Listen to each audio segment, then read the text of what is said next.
کوئی بھی شخص اس چیز پر بلیو رکھتا ہے کہ ان میں سے ایک پر بھی عمل ہوتا ہے تو وہ کمنٹ سیکشن میں ضرور بتائے۔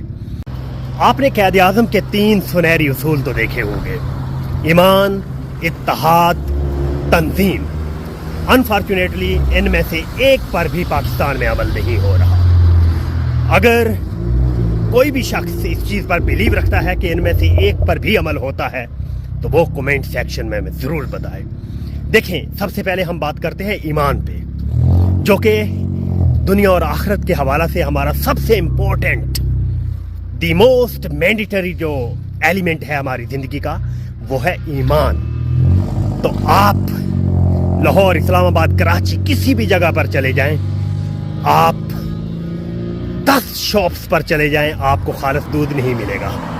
آپ کوئی بھی چیز ایک نمبر 1 کوالٹی اور نمبر 1 گارنٹی کے ساتھ آپ کوئی چیز اچیو کرنے کی کوشش کریں، آپ کو دقت کا سامنا ہوگا۔ میں بالکل یہ نہیں کہہ رہا کہ 100% لوگ ایسا کرتے ہیں، نہیں، میجورٹی ایسا کرتی ہے۔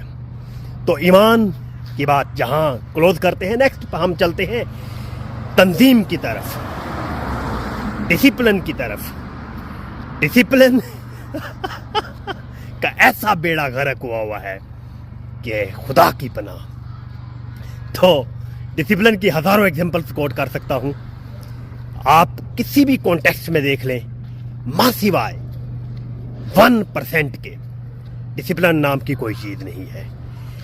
پھر ہم بات کریں یونٹی پہ، اتحاد پہ، تو پاکستان کو بہت سارے فورمز کے اوپر بہت سارے ٹپیکلی چیزوں میں ڈیوائیڈ کر کے رکھا گیا ہے۔ فار ایگزامپل آپ ریلیجن کے حوالے سے دیکھیں تو پاکستان اس وقت شیعہ، سنی، وہابی، دیوبندی، اور پھر اگر آپ حدود کے حوالہ سے آپ چیک کریں تو پھر تقسیم ہے بلوچی، سندھی، پٹھان، پنجابی۔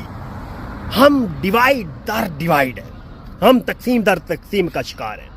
پھر آپ تھوڑا پولیٹکس میں چلے جائیں تو یوتھیا، پٹواری، جالا، مولانا کے لوگ، ٹی ایل پی، تو ہم تقسیم در تقسیم، ہم میں سب کچھ ہے لیکن یونٹی نہیں ہے۔ یونٹی از اسٹرینتھ، ہماری جو اصل طاقت ہے ہم وہ کھو چکے ہوئے ہیں۔ ہمیں بار بار ایک کو کر مارا جا رہا ہے، لیکن انفارچونیٹلی ہم موو نہیں کر رہے، تو یونٹی کی طرف نہیں کر رہے۔ تو پاکستان کی کامیابی قائد اعظم کے 3 اصولوں میں ہے: ایمان، اتحاد، تنظیم۔